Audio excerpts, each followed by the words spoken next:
This is Top 30. Coming up, a new study says climate change is going to cause beer shortages. Dr. Pimple Popper shows us the right way to pop those pesky blemishes. And LeBron James can sing too. Let it go, let it go. Hi there, welcome to the show. I'm Kristen Smith, and here are 30 things you need to know right now. According to a new report, driving in the fall increases our risk of costly collisions with animals. The State Farm Insurance Company estimates that this fall there will be over 1.3 million crashes involving large animals like deer, elk, moose, and caribou. The likelihood of animal-related crashes doubles in the fall. November is the most dangerous month. According to the Consumer Reports Auto Test Center, that's due to a combination of deer mating season and shorter daylight hours. The cost of those accidents has also increased to over $4,300. State Farm has some tips to keep drivers safe. Be extra alert around dawn and between the hours of 6 and 9 p.m. That's when deer are most active. If you see a deer ahead, try to get it to move by flashing your high beams and hitting the horn. Brake to avoid animals, but don't swerve. Most human fatalities happen when vehicles run off the road. Don't use deer whistles. They haven't been proven effective. But as always, wear your seatbelt. All right, now let's get to the New York Stock Exchange for our Fox Business Minute with Nicole Petalides. Nicole, one of the people who helped put a computer in every home has passed away. That's right, Kristen. Paul Allen, the billionaire co-founder of Microsoft, has died after a return of cancer he was treated 4 years ago. In 1975, Allen, along with his high school buddy Bill Gates, went on to found Microsoft and dominate the world of personal computing. Allen was 65 years old. A pint of beer could get pricey over the next few decades. A recent study reports that the production of beer's main ingredient, barley, is likely to drop due to heat extremes and severe droughts. The beer shortage could reduce amounts of beer consumed by as much as 9 million bottles. And if you want to buy a McDonald's franchise, get ready to cough up some serious dough. Total startup costs for a franchise range from $1 million to a little over $2 million. The potential franchisee will also have to fork over 40% of the total price of the restaurant of non-borrowed personal resources. Okay, how much do other fast food franchises cost? Well, McDonald's is definitely on the high end of the range. If you wanted to start a Chick-fil-A, for example, that would be about $13,000. Interesting story. Thanks, Nicole. Some more headlines for you. We previously reported on a polio-like illness affecting children nationwide called acute flaccid myelitis, or AFM. Well, now the CDC has confirmed more than 38 cases in 16 states this year, and the officials say the numbers continue to rise. Signs and symptoms include weakness in the limbs, face, oral muscles, and eye muscles. A Bronx apartment has been taken over by rodents in videos circulating on social media. Residents say the rats eat their food, bite their children, and chew through wires, walls, and even through the oxygen tube of one sick baby boy. Well, you didn't think LeBron James' only talent was basketball, did you? The LA Laker hosted a little concert in the backseat of his car with his adorable daughter singing to the Frozen soundtrack. Take a look. Let it go, let it go. So adorable. All right, let's move on. It's that time of year again, and as pumpkins are starting to pop up on porches around the neighborhood, you might notice that teal is the new orange. If you see a teal pumpkin sitting outside someone's front door, it's part of a movement called the Teal Pumpkin Project. Launched in 2014, the idea is to let trick-or-treaters know with your teal pumpkin that your house offers non-food treats. This allows kids with severe food allergies and intolerances an opportunity to still participate in all of the Halloween fun. The movement has spread worldwide, and it's also trending because a lot of parents are happy for their kids to have a healthier option and get something other than a sugar-filled treat. If you want to participate, you can simply paint a regular pumpkin yourself, or a lot of the big-name retailers sell foam or plastic ones. All right, let's go to our friend Headcrack now at Dish Nation. He has the hottest celebrity news. So, Headcrack, I hear one big celeb still gets a little starstruck. That's right, Kristen. Drake is a superstar and has lots of famous fans, but not many can leave him feeling like Adele can. After attending Drake's concert in L.A., Adele wrote a tribute on social media to Drake, praising him for an excellent performance. She mentioned how his performance was one of her all-time favorite shows. Drake responded with, "Don't get me gassed right now. I love this woman. Thank God nobody told me I would have been shook." I'm surprised surprised Adele didn't walk up to say hello. Just when Ariana Grande and Pete Davidson were starting to grow on me, they break up. It's reported that just after a few months of being engaged, the two decided to go their separate ways. Both parties acknowledged that it wasn't the right time for their relationship to take off. I knew something was up when Pete covered up one of their matching tattoos a couple weeks ago. Now I wonder who's going to get custody of their pet pig. Finally, with everyone being on the go and always having their phone in hand, Meghan Trainor says she's sending wedding invites via text. That's right. Meghan is ditching the traditional mail invitations for a simple text message instead. When asked why, she replied with, "That's a lot of work to do. I'm tired. I don't want to pick out a card. What if they don't get it in the mail? Who checks their mail? People always check their texts." You know what? She's right, because my invite to the royal wedding was lost in the mail. On that note, I'm out. That's today's dish. Until next time. I think that's a great way to cut back on wedding costs. Thanks, Headcrack. For the latest celebrity news, watch Dish Nation weekdays. Check your local listings. Okay, there's nothing worse than waking up to find a giant mountain right on your face. And with so many different treatments out there, finding the right way to deal with acne can be really hard. Joining us now is Dr. Sandra Lee, also known as Dr. Pimple Popper. Dr. Lee, it's so great to have you. Thank you for having me here. I remember the first time I saw one of your videos, my best friend was like obsessed, and she's like, "You've got to see this." And I was like, "Whoa, this is crazy." Yes. People have a fascination with what you do. Yeah, and that's really what grew it so quickly. I mean, it's either that people don't like it and can't look at it at all, or they're just deep in. They're obsessed. Yeah. I'm gonna be like any other dermatologist and tell you, do not pop your pimples. But I know that a lot of us are going to do that. Got it. So let's get into the nitty-gritty, Sure. if you will. There's whiteheads, blackheads, and then those annoying ones that look like a mountain that you try to Yes, pop, but they never cysts. pop. Can you explain the difference between Sure, those? sure. There's really three main types of acne. There are blackheads and whiteheads. When those get clogged up a little bit and bacteria get involved, that's when an inflammatory papule, that's when you get those red pimples. People that have more of a severe form may have cysts or nodules, which are those deeper bumps that don't always come to the surface. So if we shouldn't be popping them, then how do we get them popped? Do we need to go to Right. Dr. Pimple Popper? Because that's a long line. The best time to pop a pimple is really when it's come to the surface of the skin. And you know, it slowly kind of comes up and comes to be what we call a whitehead. That's when you can nick it most superficially, because if you traumatize your skin, the more deeper you traumatize, the more risk you have for scarring. And lastly, while I have you here, what do you suggest? What's the best way to keep our skin clean? So we avoid getting pimples in the first place. Well, I do have a skincare line. It's called SLMD Skincare, and it's Okay. available on my website, slmdskincare.com. And it really is a line that I've created for all these people who can't see dermatologists and are just confused when you walk down that skincare aisle. Congratulations on the new line. Thank you. All right, it was great to have you. It was nice to be here. Stop Thank you by so much. anytime. I'll be back, I hope. And we have more Top 30 coming up.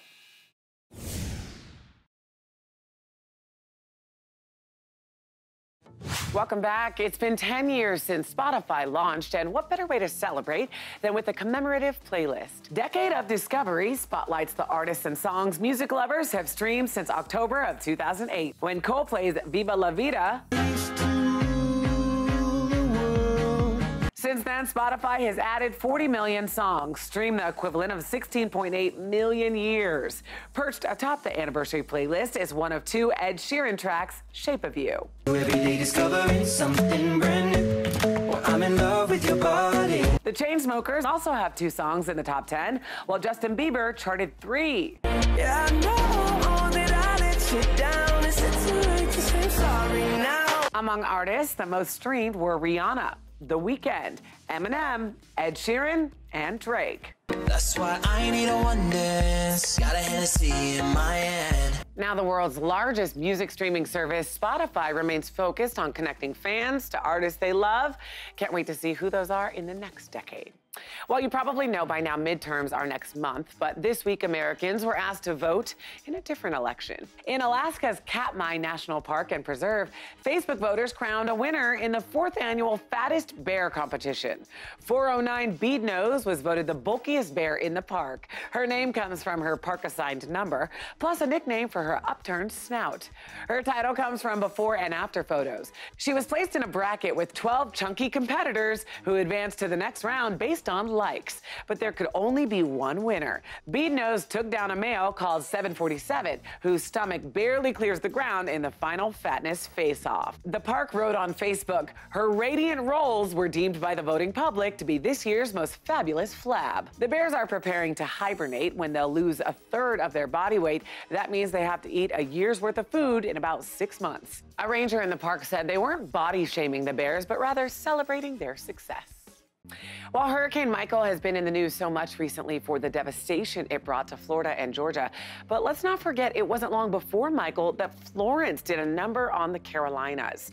Paige Failing from Fox 46 Charlotte joins us with a scoop on what some key Carolinians are doing to help out. Hi, Paige. That's right, Kristen. You know, 2 huge storms like that, just back to back, really hammering people in the Southeast in particular. Well, here in the Carolinas, Florence was a huge impact for so many people, and it really hit close to home for 2 of our Carolina Panthers in particular. Julius Peppers, defensive end, is from Bailey, North Carolina, just about 2 hours away from Lumberton, where he went on his day off recently to help out folks there who are still reeling from the effects not only of Florence, but then of Michael as well. Helping out, he pitched in there. He made meals. He really got his hands dirty in terms of getting in and really giving some actual help to folks there. And of course, it's fun for them, kind of brightens the mood to get to meet one of their favorite Carolina Panthers players as well. Not only did he get in and help out on his day off, but he also donated $100,000 to the relief efforts there.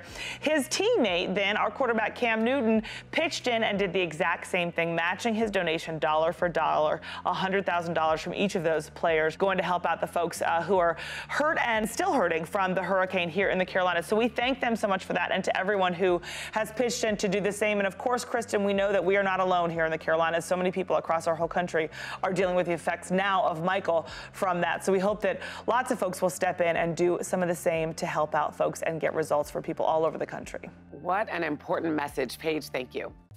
There are natural ways to fight aging, and they all start with caring for your skin, which is why we have today's Top 30 steal, a VitaMask fruit and vegetable mask machine and age-defying system at a special 72% discount.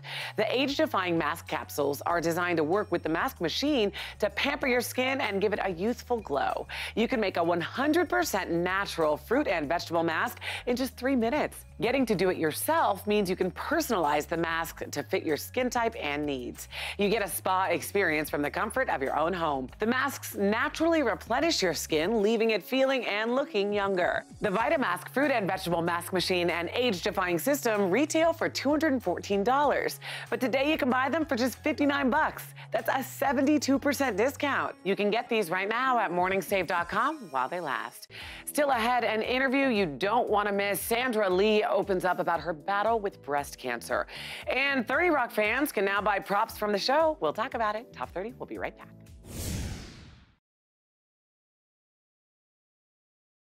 Some 1 in 8 women are diagnosed with breast cancer. One of those women was celebrity chef, semi-homemade queen, and survivor Sandra Lee. Sandra is now out with a very powerful new documentary that chronicles her battle and recovery called RX, Early Detection, A Cancer Journey with Sandra Lee. And we are so honored to have Sandra with us. Sandy, it's so good to have you. Now, 3 years after that diagnosis, you're now cancer-free, which is so amazing. What compelled you to share your life and open up in this vulnerable way? I had already decided pretty much to have a double mastectomy, and the reason why is they saw cancer in 3 different areas unrelated. So I decided that I wanted to have this done, and I didn't intend to chronicle it for anybody but myself in that moment. And you see everything. There's nothing pretty about it, but it's meaningful. It's important, and it will make a difference, and it will save lives, and it will make you want to get your screening. And it's not about, again, it's not about breast cancer. It's about cancer and eradicating it. Early stage, not late stage. Early stage, you get to live. On your darkest days, what was the key to rising above it? Drugs. No, I'm just kidding. No, you have to remember where you came from and what it's about and what your purpose is. You know, I had to think, why did God give this to me? And why did he give it to me and let me catch it at such early stage? Yeah. I know my purpose. My purpose is to share it. My purpose was to go through the process, and he really let me have that process. Yeah. And then my purpose was to reach out and say, hey, girls and boys, listen to Aunt Sandy. You need to go get your early screenings. You need early detection. My purpose is to change laws and to utilize my platform and my place, which I have never done before in my 13-year relationship with my partner, who happens to be the governor of the state of New York. He was not governor when I met him, but I now have the beautiful platform and his power in Halo to make a difference and to make screenings for early detections more accessible, and to change these laws so that we can have early detection, we can have screenings that cost no money, we can leave our hospitals and clinics open late at night and on the weekends. That is what we do in the state of New York. It's a law called no excuses. You shouldn't have to choose between paying your rent, feeding your children, paying for heat, and getting your screening. You just shouldn't. And I know you say if you would have waited a year longer to get checked, then the cancer would have... We would not be here. We definitely would not be here. So you have to get on your screening. Well, Sandy, thank you so much for coming. I honestly, it's such a pleasure. I think it was very brave of you to come out and open your life in this way. And we appreciate you sharing it with us. Thank you. RX Early Detection, A Cancer Journey with Sandra Lee is available now to stream on HBO Go, now and on demand. And for our full interview with Sandra, head to the Top 30 website. For 7 seasons, 30 Rock gave viewers a fictionalized look at late-night TV. 5 years later, fans once again have reason to say, I want to go to there. That's because auction site ScreenBid.com is selling more than 300 props from the Emmy-winning sitcom. Fans of Tina Fey and Company can bid on a TGS hoodie, a Kimiko body pillow, and Dr. Spaceman's Masters of Abnormal Brain Studies medical certificate. Unfortunately, there's no field of medicine that deals with the brain. Prefer Tracy Jordan? Well, ScreenBid has his iconic TJ necklace.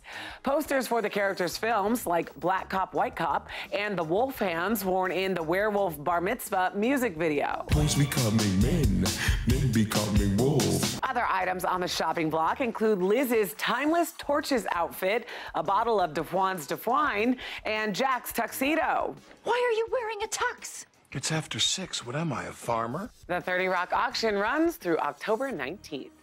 Don't go anywhere. We have more Top 30 coming up. Welcome back to Top 30. In today's hometown stories from Fox 10 Phoenix, volunteers are banding together with the nonprofit Habitat for Humanity to rebuild homes and to revitalize community gardens in South Phoenix for families in need. The 600 volunteers are hoping to give a facelift to the South Phoenix community that has been at the heart of the city since the 1900s. This has been a neighborhood that has had its ups and downs. It takes a community to raise like a child, so doing things like this, just giving people more resources to use and things like that, it feels good to give back. In our next story from Fox 11 LA, with the midterm election nearly upon us, hundreds of campaigns around the country are having their voices heard. But one group in LA isn't what you'd expect. The 30 nuns on the Tax Justice Truth Tour are hitting the road to spread their opposition to the Republican tax plan. But this bus trip is all about us coming together to reclaim the patriotic truth that it's we the people. It's not the politicians. It's not the partisan wrangling. It's we the people caring for each other. And in our final story from Fox 29 Philadelphia, just a few days after returning home to Sewell, New Jersey, after bringing aid to North Carolina following Hurricane Florence, Chris Chin and his organization Cape May Cares is packing up to head back south to Florida to help victims of Hurricane Michael. We know we live in a coastal community here. We know at any time this could be us. So we would hope that if it's us, that there's going to be people out there doing it for us. To help Chris on his mission and to help those affected by Hurricane Michael, go to our Top 30 Facebook page. You may have noticed computer-generated videos, or deepfakes, are getting more realistic. Jason Bellini of the Wall Street Journal has details in the latest episode of Moving Upstream. So, Jason, why do these videos have experts so worried? Kristen, the problem stems from how good deepfake videos are getting and how accessible the technology to make them is becoming. We're entering an era in which our enemies can make it look like anyone is saying anything at any point in time. President Barack Obama never said these lines. You're hearing actor and comedian Jordan Peele's voice imitating Obama, lip-synced to an existing video clip. It's not hard to imagine how a deceptive video could lead to geopolitical catastrophe. We spoke about this with Hani Farid, one of the foremost experts in the world when it comes to computer forensics. So do you think there's a plausible scenario under which deep fakes result in war? Honestly, I don't think that's a stretch. So Nuclear war being launched? I don't think it's likely, but I don't think it's out of the question. Imagine the following scenario. Video is produced of Donald Trump saying, I've just launched nuclear weapons against North Korea. That video goes onto Twitter and goes viral in 30, 60 seconds. North Korea responds in another 60 seconds before anybody figures out that the video is fake. In this episode, we also look at possible ways authorities could detect deep fakes before they damage the public's trust. Kristen? Great reporting. Thanks, Jason. You can check out this week's Moving Upstream on the Wall Street Journal website. And that's it for today's show. Thank you so much for joining us. Here's what's coming up on the next Top 30. Halloween is coming up, and the number of Americans who say they've seen a ghost might give you a scare. Plus, scientists want to know how dogs understand words and why getting too excited about the big game could be harmful to your health. You can also listen to today's biggest stories on the Top 30 podcast. It's all coming up on the next Top 30.